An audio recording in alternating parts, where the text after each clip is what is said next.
Alright, you guys asked for it, I'm delivering. The hardest Fallout 4 mod load order for PlayStation 4 and 5, and it is entirely themed around a zombie apocalypse vibe. Not just zombies, but the weapons, buildings, vehicles, everything is going to be included, as well as some pretty cool clothing and armor mods. And sprinkled on the side are going to be a lot of just little additions that mods just to make things a lot more immersive and change certain mechanics that were normally vanilla but now heavily modded. And you guys can find the list of mods in the comments below. But while you're on your way scrolling down there, maybe leave this video a like and subscribe for more. I love making Fallout content. I love Fallout. So do you guys. And well, you guys are the only reason I can do this. So thank you very much. And without further ado, let's get right into this video. So first things first, rusty 200-year-old cars retexture, 200-year-old rusty cars no chrome add-on. These two mods are amazing because it makes the default car wreckages in the game go from having that chrome newish look to just being fully rusty. It looks a lot better, it looks different, and it's just a little more realistic that everything on the vehicle would be really rusty after 200 years. I don't think there's going to be much chrome left over. What is old? Building textures. This just changes the textures of different wood types in the game to look, well, older, and it's nicer to have retextures because it just makes the vanilla feel less vanilla. Rotten wood and rusty chairs, a furniture retexture. Now, the mod author for this, Ashwolf 8, has actually gone and redone a bunch of the furniture in the game from the ground up, making it look rotten and rusted. It actually looks incredible. Rusty Sanctuary turns the Sanctuary homes into a much rustier version of themselves. The Fallout New Vegas style dialogue checks mod. I love this mod because it turns the dialogue mechanic in Fallout 4 into a more Fallout New Vegas style dialogue situation, where if you have a certain amount of points put into strength or endurance or anything like that, instead of just a charisma check, it can be for all kinds of different things. Sometimes you need to be stronger in certain ways, and sometimes you just need to be smarter and not just have charisma. Flowers of the Commonwealth adds a bunch of flowers around. Blood fixes by Glitch Finder fixes a bunch of blood textures that Bethesda just screwed up on. Analog Workbench is experimental. It just adds experimental workbenches to the game, used for other mods. Integrated Commonwealth. This mod adds integrated DLC content, like weapons and clothing, into the game. So if you don't have all the DLCs, please do not download this. Not that it would let you anyway. No combat music. This is more just a personal preference thing, but it just removes the music that starts playing whenever you get into combat to make it feel more realistic and stalker-like. Detailed bunkers adds more detail to bunkers. Improved lighting ballistics adds lighting to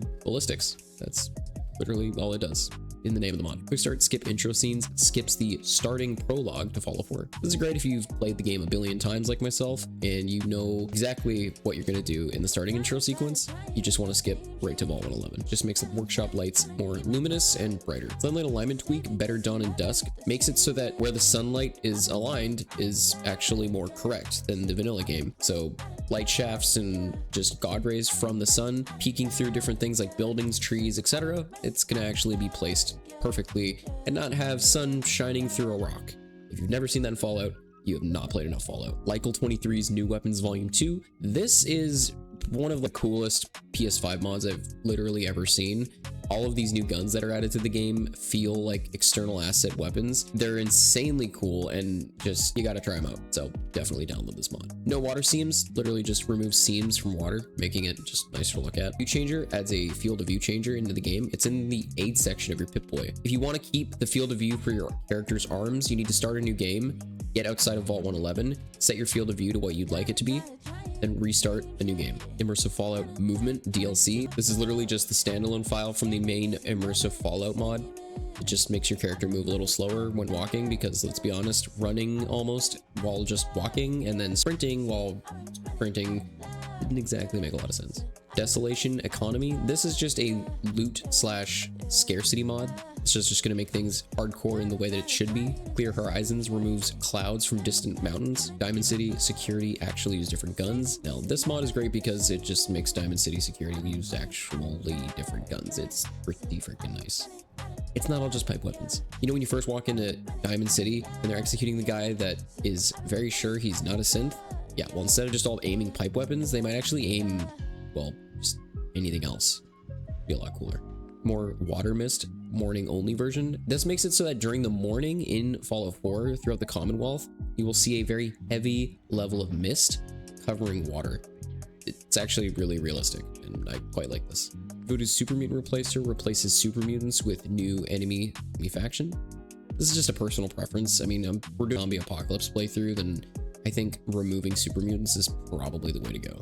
HSC Swim Out Extended Deadly Waters of the Wasteland. All this mod basically does is most water that's already contaminated and meant to be irradiated is going to be cranked up to 10 and also slow your movement down by a lot. The whole idea is only swim if you absolutely have to. More vines adds more vines to the Commonwealth. HSC Hardcore Survival of the Commonwealth is a slight survival overhaul to the survival mechanics of Fallout 4. This paired with Crawl Out to Fallout is very nice. Subtle Sneak Text Indicator changes the sneak indicator to just be some lines once sneaking. Lights with shadow and beam effects is very nice because every single object in the game will have the ability to cast shadows. Rain of Brass PC port. This mod makes it so that bullet shells and casings and all kinds of stuff stay on the ground for much longer. The end of a battle fight will look pretty freaking realistic when there's casings, shells, and all kinds of things all over the ground. Just be careful when you shoot a minigun. There's a lot. Tools of the Commonwealth. Now this is where the zombies come in. Now, if you want, you could download Zombie Walkers. That mod will literally rename them to zombies and make them move slower if you want it a little bit easier and a little more realistic. All this mod does is literally add thousands of zombies or ghouls around the entire Commonwealth. Powerline physics gives physics to power lines in the game. It just makes power lines look realistic. Rabbits, chickens, crabs, wolves, and gulpers. The Commonwealth adds new mobs to the Commonwealth. Fallout to Fallout is the main file for the overhaul that we're using. Enhanced flickering firelight makes firelight from things like fire and lanterns look a lot more realistic. Good grass adds really nice grass. Deadlight interiors and exteriors are both very great mods. I highly recommend them. STS all-in-one. No more leaping ghouls makes it so the ghouls are no longer going to leap at you, and if it doesn't, let me know in the comments. Barrels can't open doors, and if it doesn't work, let me know in the comments. Barefoot footsteps. Basically, if you walk without shoes on, you'll actually hear the pitter-patter of your feet. And that's it. One thing I do recommend is STS all-in-one should probably be at the very bottom, just in case it doesn't work. And you'll know it doesn't work because you can't scrap everything in your settlement. So that's it. Those are all of the mods for this video. And I gotta say, this is a very cool list of mods. I have tested this out quite a bit now, quite a few times. I'm really happy with this. I haven't noticed anything break. Overall, it's actually pretty friendly to the game. And if you haven't noticed, I haven't added any foliage mods for the most part that adds like crap ton of trees and green grass everywhere. That is optional. If you do want that, you can and should work with this mod and all the mods listed here. But anyway, that's it. If you guys enjoyed the video, feel free to drop a like and subscribe because I'd like to do a lot more of these videos. You guys seem to like them, and I've got a lot of these videos on my channel, so you know. And each new one is the best one because it's the most updated. And if you guys want me to do a themed mod load order, let me know in the comments or like just give me suggestions for mods. Either way, I'll see y'all later. Have an awesome day and peace out.